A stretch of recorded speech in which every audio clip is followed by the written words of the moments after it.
have Livingston Mall 15 minutes away. We have Rockaway Mall 20 minutes away. And parking is a real concern to people. And I guess I have this image. You have a young couple with the screaming kids in the back. Well, except you guys have similar problems. Give me a second. It gives some context. You have the screaming kids in the back, and if you go to the mall, you see this big building all over there. You can park a quarter of a mile away, but you know where the parking is. It's in front. And you get there. Well, if you go to downtown Princeton, or you go to downtown Morristown, the parking is kind of hidden. But I'd much rather park in Princeton rather than Princeton shopping centers on Route 1. I'd much rather be in downtown Morristown because there's a sense of community and something I like than going to the malls. So there are a set of problems that have to be dealt with. And there's a perception that it's easy to go to a mall. And you walk that quarter of a mile, and then you go in the mall and you walk another quarter of a mile to the store you want. The reality is you can probably go to downtown Princeton and get within a block of the store you want to go to. So, but people don't perceive that and don't think that next level. But the key to this is not parking. The key to this is the whole town.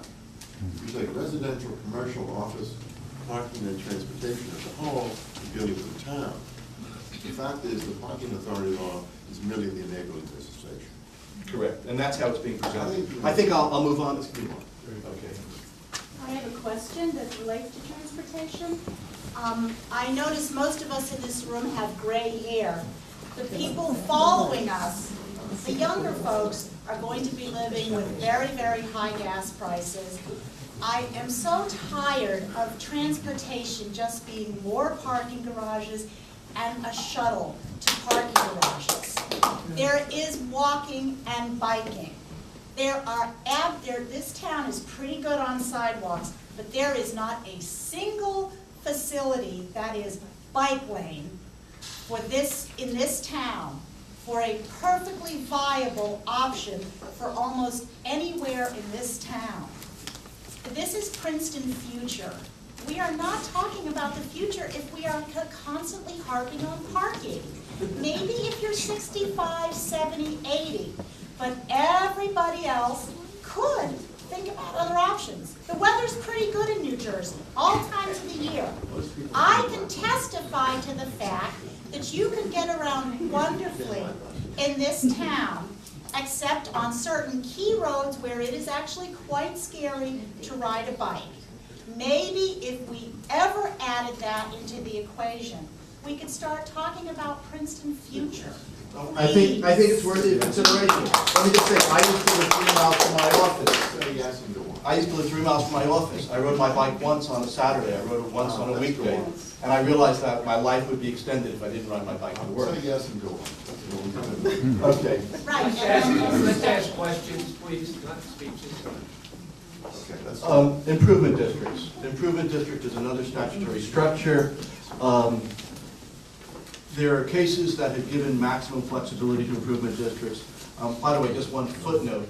The improvement district law arose out of the downtown malls, where the legislature, I think in the 70s, gave municipalities the right to close off their main streets.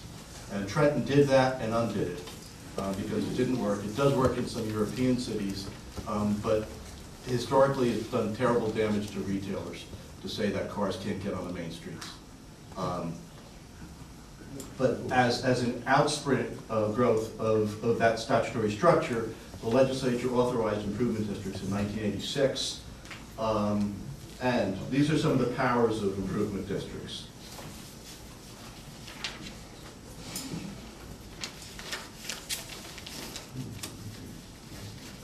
So in fact, they can be a useful tool to achieve some of the goals that I've heard expressed by any number of people, both from Princeton Future as well as in the audience.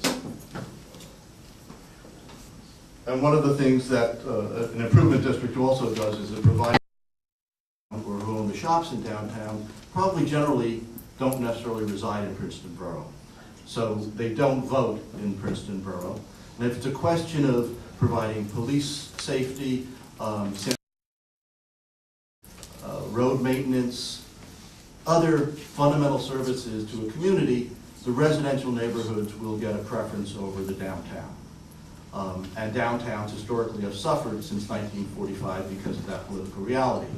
Special improvement districts provide a funding source to address the underrepresented business community and providing investment to business communities, the downtown. A reality is that investing in a downtown is a long-term commitment. It doesn't give you quick returns, whereas if you add a garbage pickup to residential neighborhoods, you get a quick return, you get a quick bang for your buck.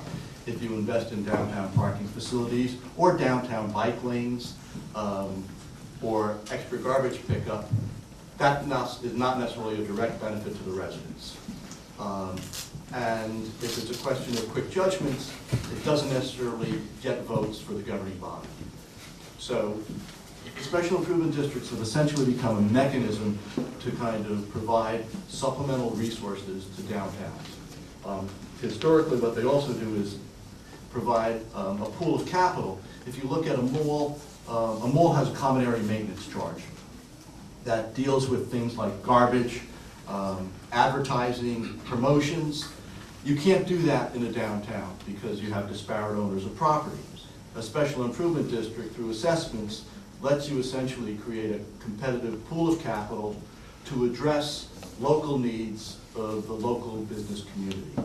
And often one of those needs is to provide someone either on a full-time basis or a part-time basis that focuses on downtown needs, such as retail mix, bringing in housing, bringing in a mix of housing, bringing in activities, events, concerts, both tangible as well as programmatic elements.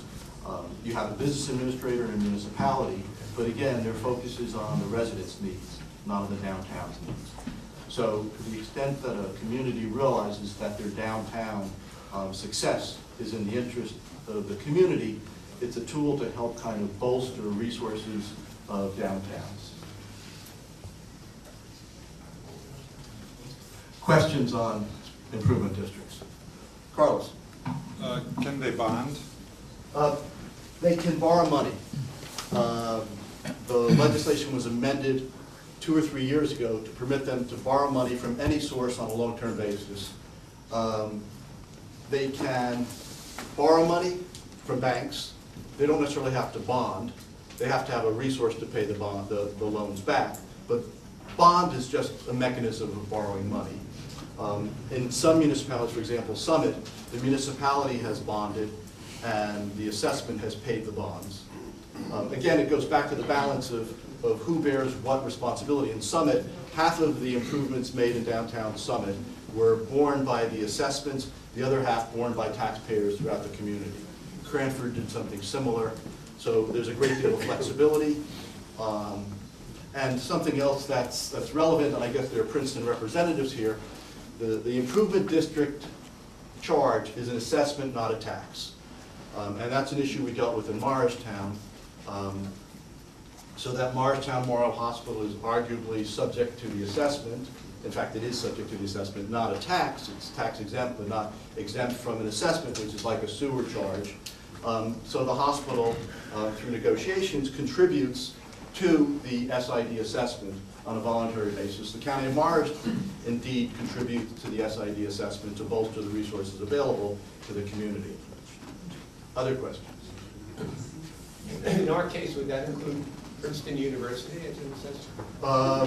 Without offering a legal opinion, I would think that given the Supreme Court decision from 1999, it's an assessment, not a tax. If they derive benefit from the programs, yes. Any other questions? In your experience, if an improvement district is, I would say imposed, I imagine, on a collection of property owners, and you have some members, some of the group of property owners who are not happy with it. In your experience, how does that work out? I mean, do you have... Well, in fact, Morristown created its special improvement district at the request of the business community in 1994. And if you know Headquarters Plaza project, it's an old urban renewal project. It's probably one of the least aesthetically pleasing projects in New Jersey out of the redevelopment statute. You can see it from an airplane, so it makes it easy to identify Morristown. But their property manager was part of the group of business people that said, let's create a special improvement district. So it actually grew from the business community. The governing body has the power to create it. So it wasn't really imposed, except that the property owners of Headquarters Plaza felt it was imposed and challenged it. And it was sustained by the trial court, the appellate division, and the New Jersey Supreme Court as a legitimate assessment, because through its both intangible programs as well as tangible programs, it confers a benefit on those being assessed. And there, let's see, 15 years ago there were probably about 20 special improvement districts in the state. Now there are probably about 80. I know of only 2 municipalities that have eliminated special improvement districts after they've created them. It's not without some level probably of controversy, but there are enough success stories around the state where it has been perceived as a catalyst to much economic and social revitalization that it's not so hard to prove their value. I mean, some examples, Red Bank. If you look at the economics and the perception of Red Bank 20 years ago versus now, Morristown. Morristown was certainly hurting 20 years ago. It's now got probably $500 million worth of construction underway, and all pretty much aesthetically approved by the town and really welcomed by the town. And that's just a couple. Newark's downtown district is now having a significant impact in tying NJ Pack into the downtown. So it's pretty much been proven as a fairly effective method. Perhaps the best known improvement district is the Bryant Park Partnership. If you knew Bryant Park in back of the New York Public Library, I used to go by there weekly in the 70s, and it was probably one of the least desirable parks in the city. And now it's probably one of the hottest parks in the Northeast, incredibly popular, with millions of people frequenting it now on an annual basis. And I just saw a study in the last week that suggested that the Grace office building, which overlooks the park, it kind of has that slope to it. As a kid, I'd love to say, well, you could really slide down that. Had an increase of value projected at over $215 million just because of the increased rents, because of the change both in the perception and reality of what Bryant Park did for the community. Yes? Who exercises oversight on improvement authorities? Okay, they are created by the governing body of the town. The statute is fairly flexible on who runs the special improvement district. In Morristown, there are 17 board members elected by business owners and property owners. The statute mandates that a mayor be on the board or a representative of the mayor, and it also mandates that a member of the governing body of the municipality must be on the board. The budget is approved by the board of the SID and must be approved by the governing body of the municipality. The assessments have to be approved by the governing body of the municipality, and audits have to be provided annually from the special improvement district to the municipality. My experience is in most municipalities, the governing bodies have seen it as a very effective tool to bolster the vitality of the community, and there's a great deal of very effective communication and cooperation between the governing bodies of the special improvement districts and the governing bodies of the municipality. And as I said, there are at least one, if not two, special improvement districts that overlap municipal lines. Yes? Are these districts empowered to ignore existing zoning, or are they required to negotiate rezoning? They are not empowered to ignore existing zoning. They have no power to effectuate zoning. They have some pragmatic influence over zoning decisions because they carry some weight and some stature. But they don't have legal power to affect zoning. Yes? What about Princeton Junction development? Is that another category than the improvement districts? And what kind of experiences and maybe conclusions people in Princeton can draw I guess from that, I'd so maybe that ask Bob it or will not Princeton. waste 4 or 5 years? I'm not sufficiently familiar with the Princeton Junction Yeah, development. that to would be be a able- good example and I something think to that's a follow up. redevelopment authority. Okay. That's a redevelopment. But still, there are certain things that might be useful to look at. Well, they don't have it down Pros. as we do. Can an improvement district make investments outside of the boundary of the district? Very good question. Can an improvement district make investments outside of the district? The answer is yes, if you can reasonably say that that investment is enhancing the value of the properties bearing the assessment. If you can make that connection, yes. So intuitively, it's going to be pushing the envelope. But for example, a very simple example, Morristown, attractive wood carved signs were put on the edge entrances to Morristown to kind of dignify the gateway into Morristown, outside of the special improvement district. There's no question that's enhancing the perception and the feel of the town. So you have to be able to make a nexus, make a connection between the value conferred on those paying the assessment. Yes? When you have merchants associations, often the chain stores don't participate like locally owned business. What is the experience that you have in this regard with improvement? Okay. Historically, chambers of commerce kind of met that need. I think chambers of commerce have kind of broadened, kind of increased their focus to be more of networking organizations, and chambers of commerce historically have the problem of free riders. One person pays the voluntary contribution and puts time and effort in, but the person next door who doesn't gets the same benefit. The SID eliminates that issue because it's a mandatory assessment, so that the big guys, the small guys, all pay their proportionate share and don't have a choice. So in that sense, it is an imposition, as Roger mentioned before. Interesting, as I mentioned before, Headquarters Plaza challenged the litigation, challenged the creation of the Special Improvement District. They've now recognized that they've been significant beneficiaries of the Special Improvement District and even have representatives on the board now and participate constructively. We'll go on to number 3. Development corporations. Development corporations are kind of, they're authorized by statute. They're far more amorphous. Probably the best example of development corporations is Devco in New Brunswick, which has had a very significant impact on I think, the revitalization of the city of New Brunswick. But understand, my knowledge of Devco is that it has 3 major entities that play a very significant role and provide resources, because a development corporation doesn't have a resource to generate revenue. So the Special Improvement District can impose an assessment through the municipality, and that creates revenues and on a steady basis. The Parking Authority has parking as a resource. Development corporations kind of need, in Yiddish it's called Rachmanis, need charity.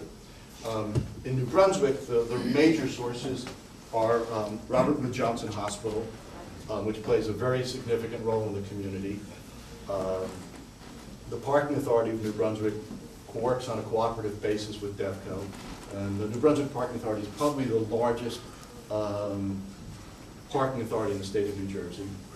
Rutgers plays a role in Devco, and Johnson & Johnson, which made its decision to be in New Brunswick, have their corporate headquarters, also plays a role in Devco.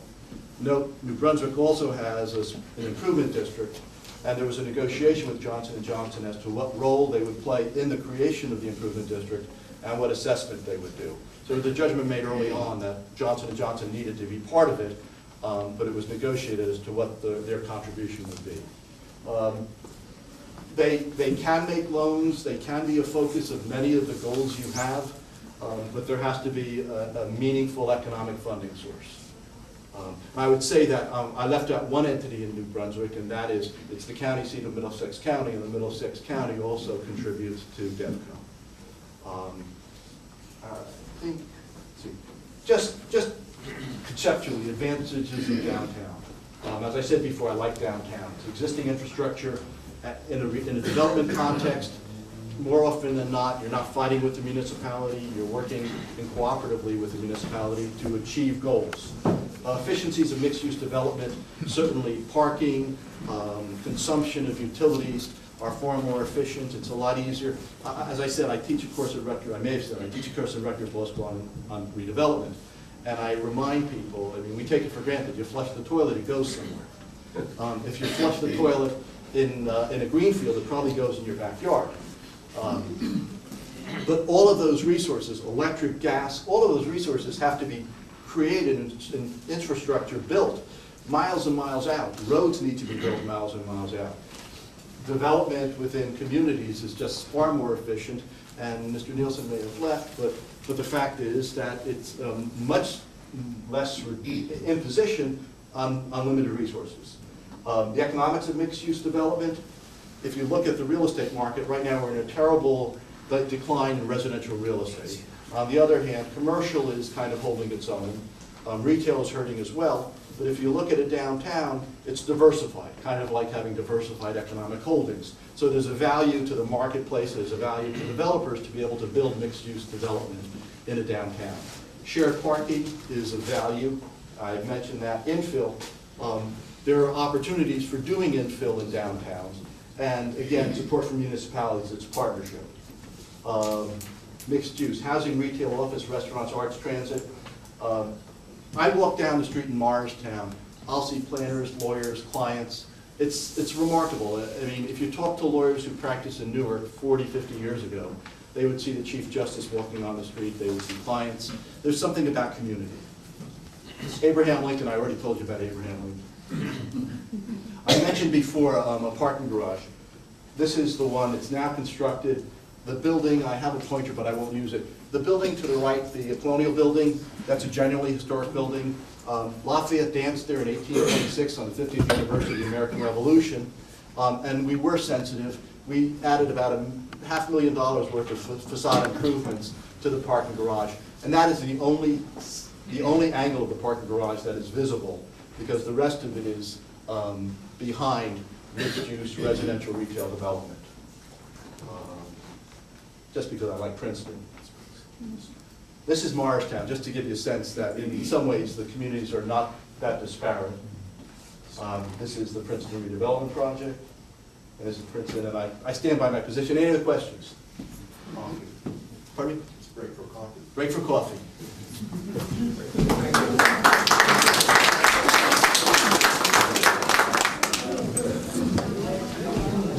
Thank you again for coming and for returning.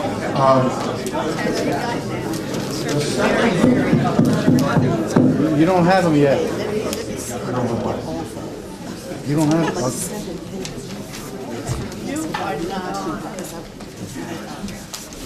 For the last hour, we don't, in effect, have a community conversation amongst ourselves with the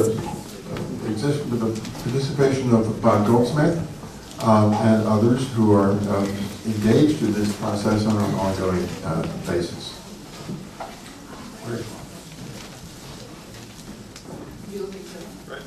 Oh, thank you. Bob, would you join me here? Sure. Okay. Okay. First of all, I'd like to make it clear that all we did was propose three possibilities to start the discussion. The possibility of a public authority, the possibility of an improvement district, the possibility of a community development corporation. Now, the first question I'd like to pose to you as the community is, are there other possibilities of structures and organizations, other options that we ought to put on the table for discussion beyond, including those three, but beyond it? Yes, Carlos. Well, we didn't hear any discussion of a housing authority, which is actually, of all those that you mentioned, the only one that currently already exists. So I'm wondering if you did that on purpose because you didn't think that the mission of the housing authority would be appropriate to respond to the types of things that we're interested in here, or for some other reason. Well, in part because you answered the question, it does exist. I'm not that familiar with it. I've had exposure to housing authorities. They have fairly broad powers. but I guess, given the current status quo, you people can better tell me how much it has contributed to solutions. Wait, that's not the question. The question is generic. Come on over here. Could there be, in other words, the generic issue is public authorities. Parking authority is one, and as Carlos has pointed out, housing authority is another. Is that right? That's the point. What could a housing, not what we do, but what could a housing authority do? That's the question. I don't know that it would address the broader panoply of issues that have been expressed. I think perhaps the parking authority working in conjunction with the housing authority would certainly maximize the resources available. Some combination. A Princeton combination. Yeah. You see, I think we're at that point. I appreciate your asking the question, Carlos. I think we're at a point of creativity. We've inherited a whole series of fragments, really. Some from the 19th century, some from the 20th century. And I think this is the point. If there could be even a combination of housing and parking, that might get you back in another meeting. Carlos distinguished himself early by refusing to come to a meeting which only dealt with parking, to his credit. I'd like to take this opportunity to say it is possible to create structures. You just don't take what exists or inherit it, you could create. And we have with us today Lou Gambaccini, who's a new resident in our community. Lou has recently moved to Stonebridge along with Marvin Presser and me and others. And we've gotten to know Lou quite well. He was the Commissioner of Transportation in the state of New Jersey when New Jersey Transit was created. In fact, he, in many ways, created New Jersey Transit. He went on to another career with the Port Authority of New York, New Jersey, and a third career with SEPTA. So having Lou in our community is an extraordinary new and wonderful resource. And the reason I'd like to ask if you would comment, Lou, is that you're an example of someone who has seen the creation of things, not just the management, yes, but also the creation. Would you be willing to comment on that for us? You want me to come up there, or Please do. Yeah.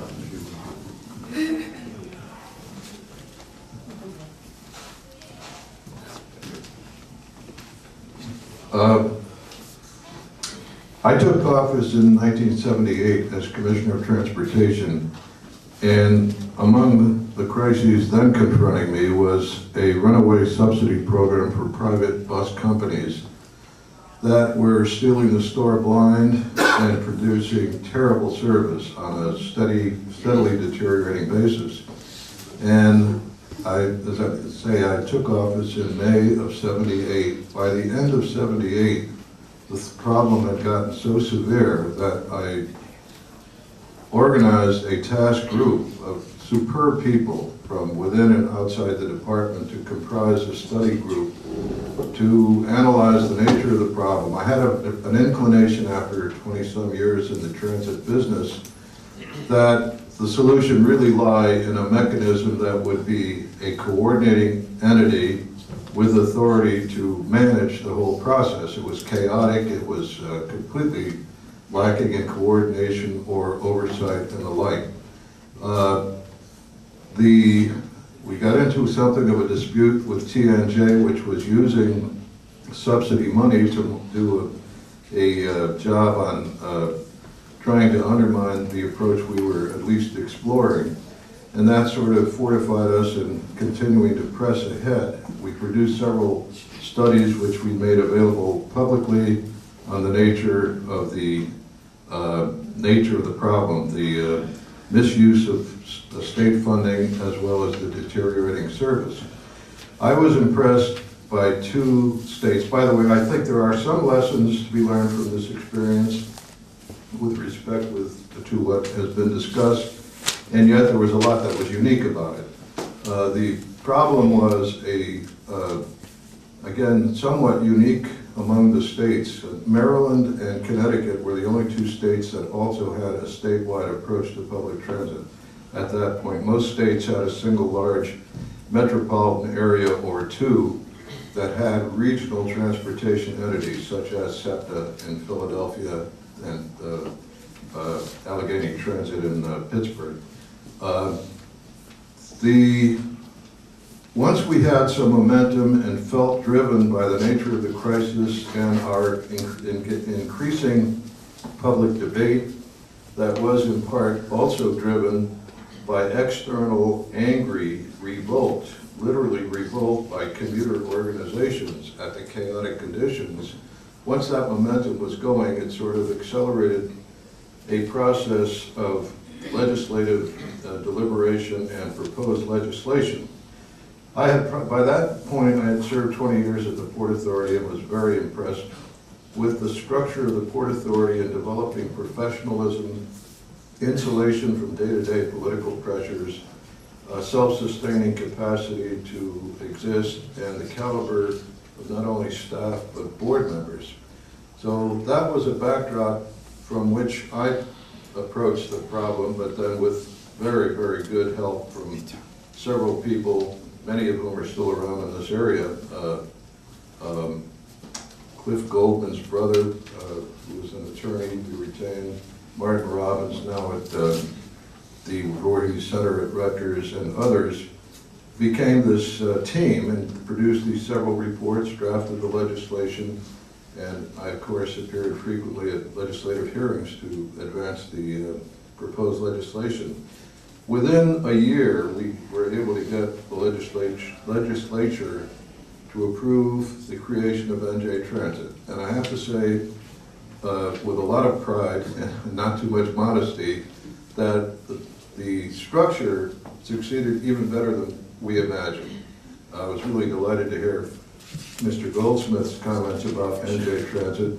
I was the first chairman of NJ Transit, which convened its first meeting in December of 1979. I think the structure was key.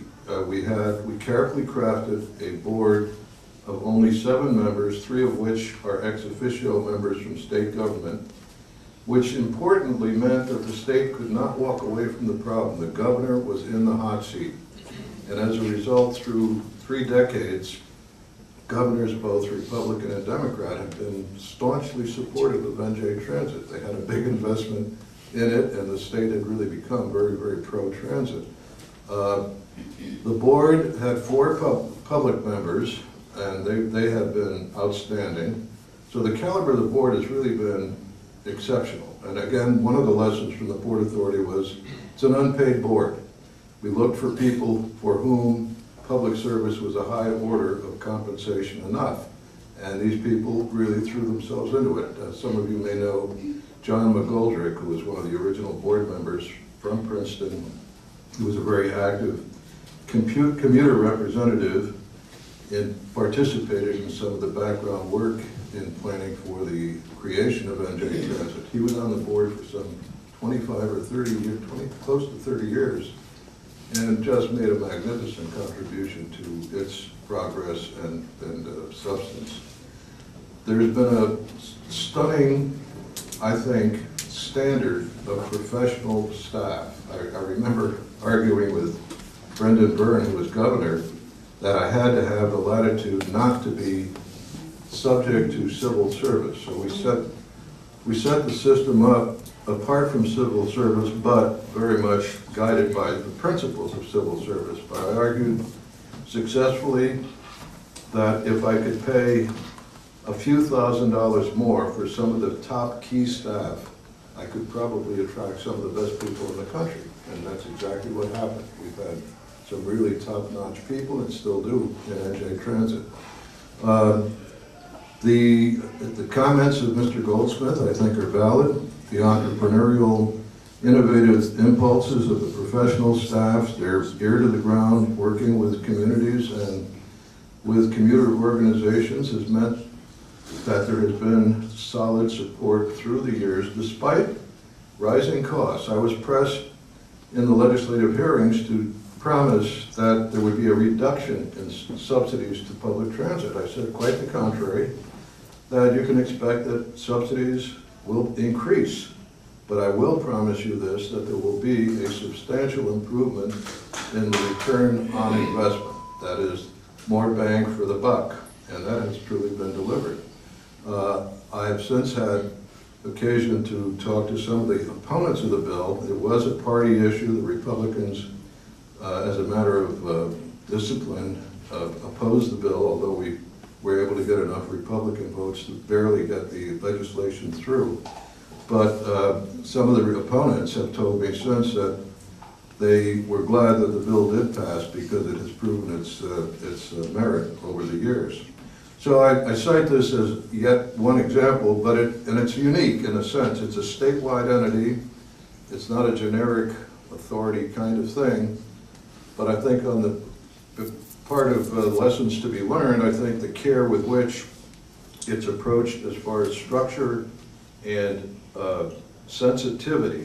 One of the big hurdles we had to overcome was negotiating contracts with some 12 labor organizations, the two biggest of which were the Transport Workers Union and the Amalgamated Transit Union.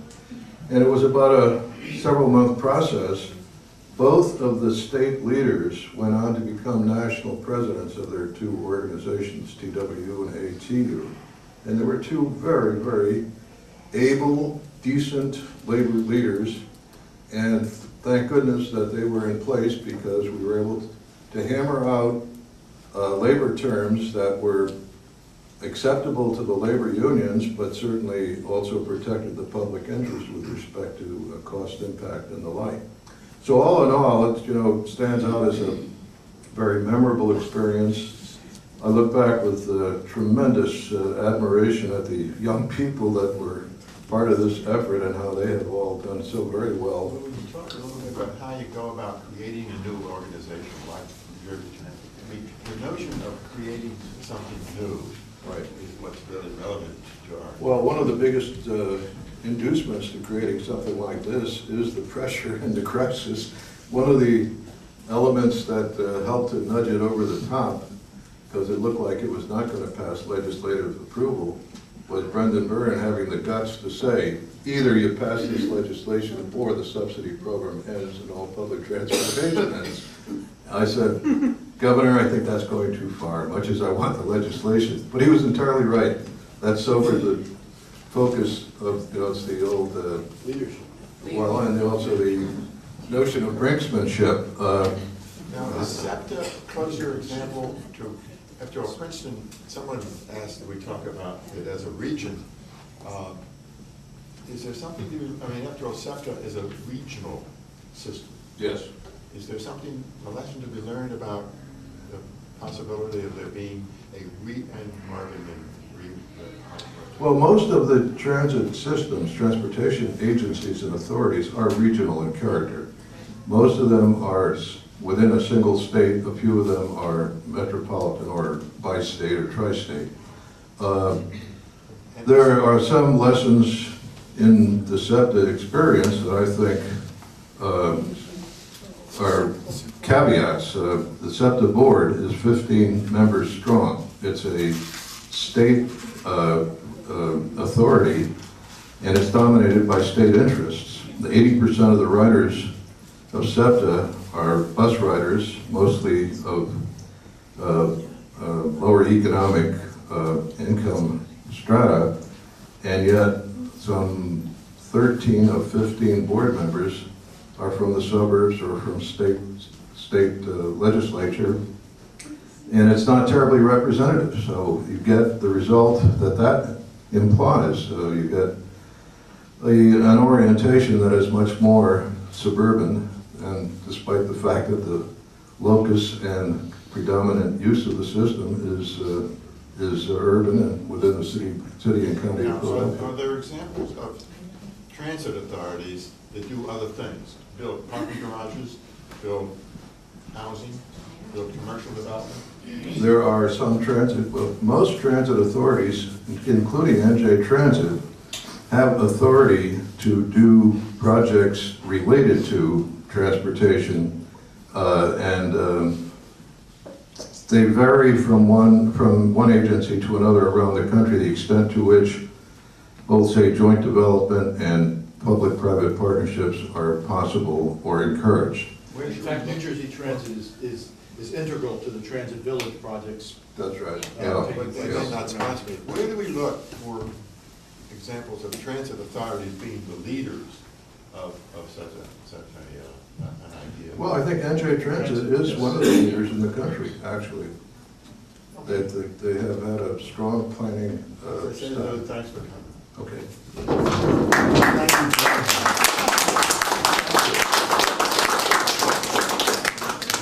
Myron, I wonder if it would be fair to put the spotlight on you for your review and comments.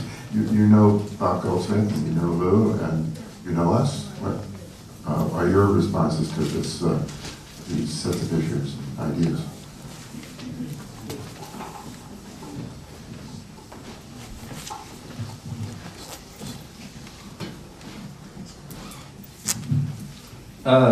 Since I'm totally unprepared to be called upon, I'll speak anyway.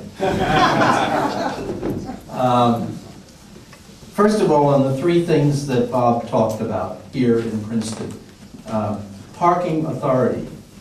You will notice that when the borough did its project over here, it did not set up a separate parking authority. What it did was create within the borough budget a utility. And so within that utility, it did everything that a parking authority might do. And then they declared it an area of need of redevelopment.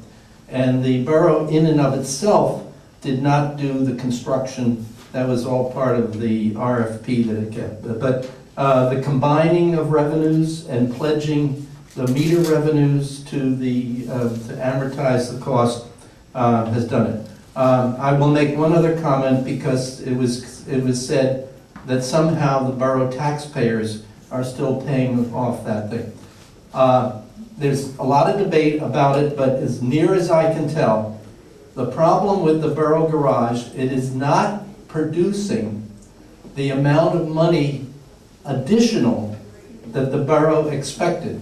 So if you go back to the original projections, there was a projection that the project would actually come back and produce additional revenues, but it is covered. Now, there are also costs that were incurred in the transition period that the borough hasn't recouped as yet, but ought to be recouped when the whole project is done and the other part of Tulane Street is on, and so forth. But that's it. As far as a SID, I actually did draft an ordinance back in 1996, and it was all set up.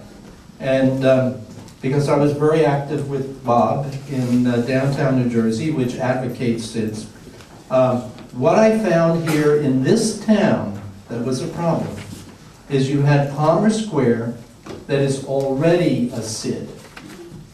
You have the other merchants in town that were very used to having the borough do things for them, such as the 2 municipal parking lots, which in other towns would be operated by a parking authority or by a SID.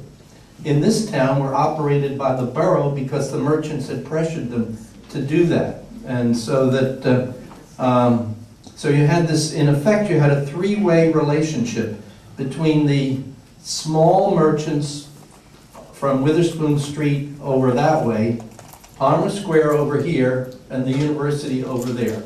And to try to, if anybody can figure out how to get those three entities all together, not just in the same room, but on the same page, that is probably the secret to establishing a SID. I tried, I couldn't do it. As far as redevelopment corporations are concerned, let me point out to you that once upon a time, there was the Palmer Square Development Corporation, and it was owned and managed by Princeton University. And Princeton University came to I don't know whether reluctantly or eagerly, came to the decision that it was not in their best interest to continue to be the owner and manager of that because of the difficulty it presented to them in terms of the disputes that they got into with the local constituencies. And so we had famous cases like Griggs versus the borough of Princeton, that when there was trying to do the urban renewal here, that targeted Princeton University had too many people from their faculty on the borough council, and that became a famous Supreme Court case. All these disputes over redevelopment and urban renewal. And I think the university came to the conclusion that they just became the victim of a lot of community backlash to whatever they envisioned doing, including the fact that everybody had their own idea about, Scrim's smoke shop on the corner occupying the most lucrative piece of the real estate, but probably producing the lowest level of retail concern. And so the university got out of it. I think you have to be realistic in terms of what a redevelopment corporation might do. If you're thinking of a redevelopment corporation here, essentially to deal with the housing problems that we face here, that is something you may need to look at, and how you set something up that, because we really don't have the mechanism. The borough has been in the business of doing some of its own developments. The township had its experience with Grigg Farms. It is all always difficult. And right now in town, the whole approach to housing is still quite uncoordinated. And if a redevelopment corporation that puts the emphasis on creating variety of housing, and housing not only in the downtown, but in other appropriate areas nearby, and housing that doesn't depend on people driving automobiles, so much the power to them. But you did get into that. One last comment, because you looked at me when you were talking about regional transportation. And I look at you all the time. and right now, the whole process of dealing with transportation problems on Route 1 is a disaster. We have tried to form a Route 1 coalition. Over the years, we've had the Central Jersey Forum. We've worked with the DOT. We've worked with the DVRPC. We've worked with the governor's office. We've worked across county lines. At one time, there was MSM that really tried to concentrate on regional planning for Middlesex, Monmouth, and Somerset counties. That has evolved into something completely different, so it doesn't concentrate on it. And what you've ended up with was all these separate towns along Route 1, each going their separate ways, and they're all telling you